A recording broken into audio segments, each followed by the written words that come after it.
Bonjour et bienvenue dans la suite de cette enquête sur Femininity Project. Après l'analyse du storytelling, cette deuxième partie change volontairement de registre. Avant d'aller plus loin, une précision importante s'impose. Je ne suis ni avocate ni juriste. Ce qui suit est une analyse personnelle fondée sur une lecture accessible du droit associatif et sur les éléments observables qui ont motivé cette enquête. Elle ne se substitue en aucun cas à un avis juridique professionnel. En cas de doute, de litige ou de situation personnelle, il est indispensable de consulter un conseil compétent. Ici, il ne s'agit plus d'interpréter des récits ou des postures, mais de comprendre ce que permet le droit, ce qui l'encadre et ce qu'il laisse volontairement dans des zones grises. Cette partie n'a pas pour objectif de qualifier juridiquement un projet à la place des autorités compétentes, mais d'expliquer comment une situation peut être légale, contestable ou requalifiable selon les faits. Les points abordés ci-dessous font directement écho aux éléments soulevés dans le témoignage reçu, ainsi qu'aux réponses apportées par la porteuse de projet lorsqu'elle a été sollicitée. Si vous n'avez pas vu la première partie de cette enquête, je vous recommande de la consulter afin de comprendre le contexte narratif et les raisons pour lesquelles ces questions juridiques se posent. Avant d'entrer dans l'analyse détaillée, un point de clarification. On pourrait déduire de la première partie que ce qui est proposé est en fait de l'art-thérapie. Mais en France, l'art-thérapie n'est pas une notion neutre lorsqu'elle s'inscrit dans le champ du soin ou de l'accompagnement thérapeutique. Lorsqu'elle est revendiquée comme telle, elle implique une formation spécifique, un cadre professionnel identifié et une distinction claire entre création artistique et soins psychiques. A l'inverse, une simple démarche artistique, symbolique ou expérientielle peut produire des effets positifs sur l'image de soi, l'expression émotionnelle ou le bien-être, sans relever juridiquement du soin. Le droit n'interdit pas ce type de démarche. Il exige en revanche que cette distinction soit intelligible pour le public. Le point de vigilance apparaît lorsque des projets mobilisent un vocabulaire ou des codes proches du champ thérapeutique, comme réparation, guérison, reconstruction, sans revendiquer explicitement un cadre de soins, tout en s'adressant à un public vulnérable et en proposant des prestations payantes. Dans ce type de situation, l'enjeu n'est pas de juger l'intention, mais de vérifier que les personnes concernées comprennent clairement ce qui leur est proposé et que leur consentement repose sur ce qu'on appelle l'information loyale. C'est à la lumière de cette distinction que les points suivants doivent être interprétés. Le témoignage reçu fait émerger une inquiétude fréquente. L'idée qu'une association ne devrait pas percevoir d'argent ou facturer des prestations. Sur le plan juridique, cette idée est inexacte. Une association loi 1901 peut exercer une activité économique, vendre des prestations, organiser des événements payants, percevoir des dons ou subventions, et rémunérer des salariés et des prestataires et sous certaines conditions ses dirigeants. Le droit associatif ne sanctionne pas l'existence de flux financiers. Ce qui l'encadre, ce sont les conditions dans lesquelles ces flux existent, leur finalité et leur cohérence avec l'objet social déclaré. Ce point est essentiel pour éviter les raccourcis. Le simple fait qu'un projet associatif facture une prestation ou organise des événements payants n'est pas, en soi, une irrégularité juridique.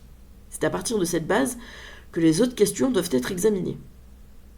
On soulève ensuite un décalage perçu entre le discours de l'association et son activité observable. En droit, l'objet social définit le cadre dans lequel une association est autorisée à agir.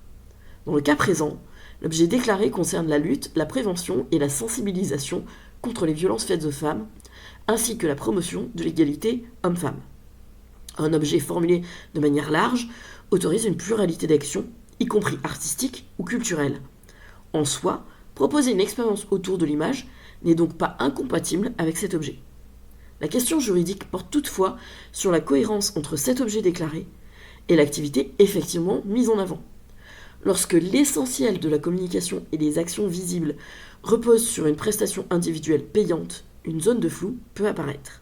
C'est précisément ce décalage perçu que le témoignage met en lumière, sans conclure à une irrégularité, mais en soulevant un questionnement légitime. Et il insiste d'ailleurs sur un autre point, la similarité entre la prestation proposée par l'association et les prestations habituellement proposées par des entreprises.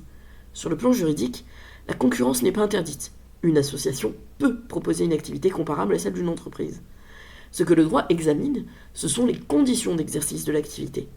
Une activité économique est considérée comme accessoire lorsqu'elle soutient clairement une mission d'intérêt général. En revanche, lorsqu'elle structure la communication, mobilise l'essentiel des ressources et constitue la principale source de revenus, elle tend à devenir centrale.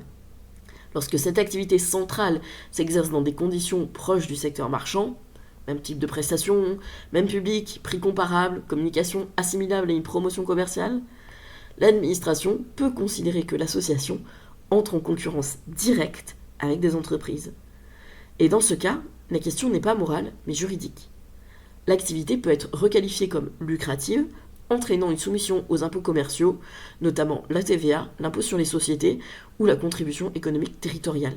Des demandes de clarification structurelle ou de réorganisation peuvent également être formulées. C'est sur ce type de situation que les contrôles fiscaux et administratifs se concentrent le plus souvent.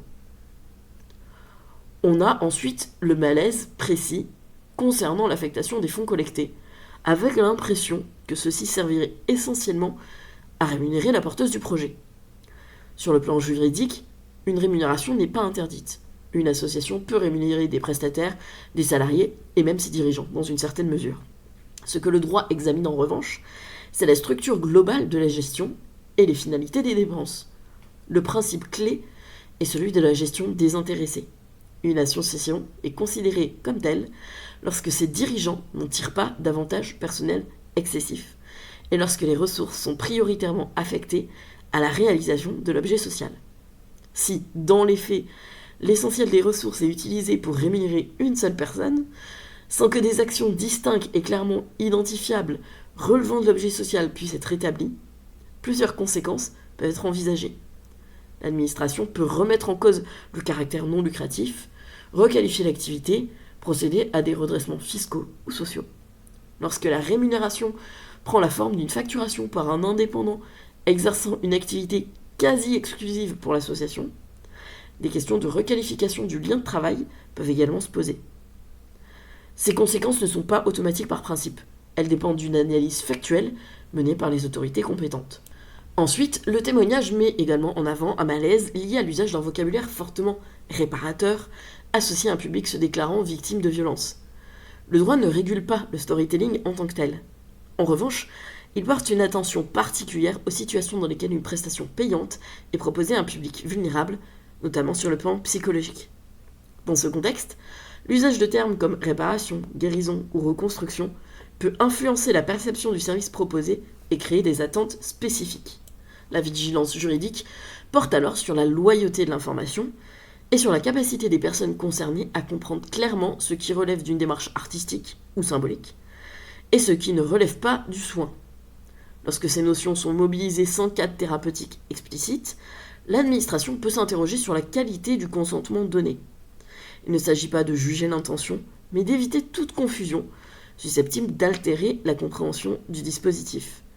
Cette articulation entre vocabulaire réparateur et public vulnérable constitue donc une zone de vigilance juridique importante, d'où mon avant-propos sur l'art-thérapie.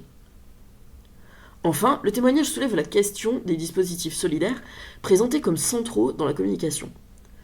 Lorsqu'un mécanisme de type un acheté, un offert est mis en avant, en particulier au bénéfice des personnes précaires, le droit attend une cohérence minimale entre la promesse formulée et sa mise en œuvre effective.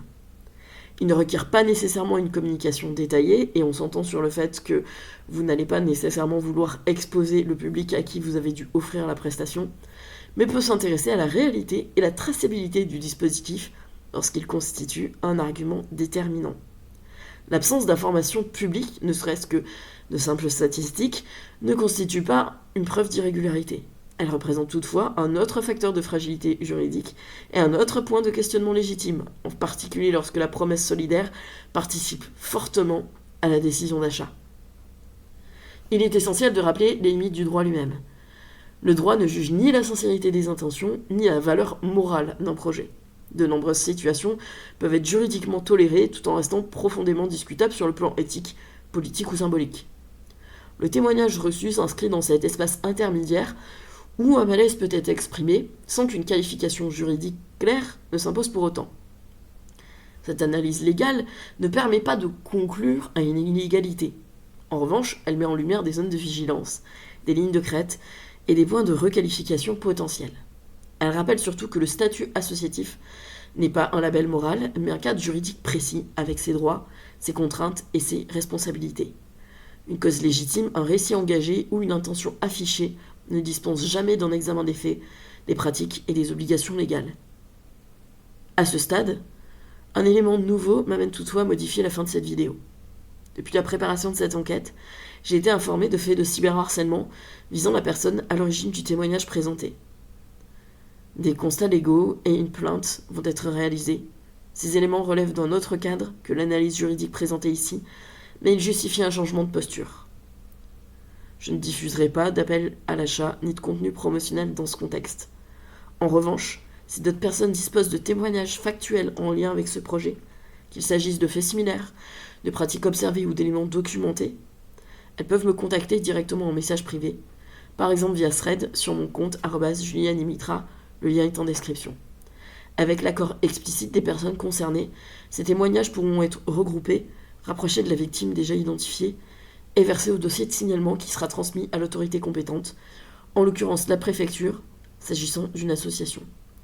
Cette démarche vise à centraliser les éléments factuels, à protéger les personnes concernées et à permettre aux institutions compétentes d'agir dans le cadre de leurs prérogatives. Si cette vidéo vous a fait changer d'avis sur le projet, si elle vous a appris quelque chose, n'hésitez pas comme d'habitude à vous abonner, à partager, liker, commenter, tout ce que vous voulez. N'hésitez jamais à venir me trouver sur Thread pour me présenter des sujets d'enquête éventuels. Et surtout, prenez soin de vous, en particulier si vous faites des personnes qui, comme moi, ont été victimes de violences faites aux femmes.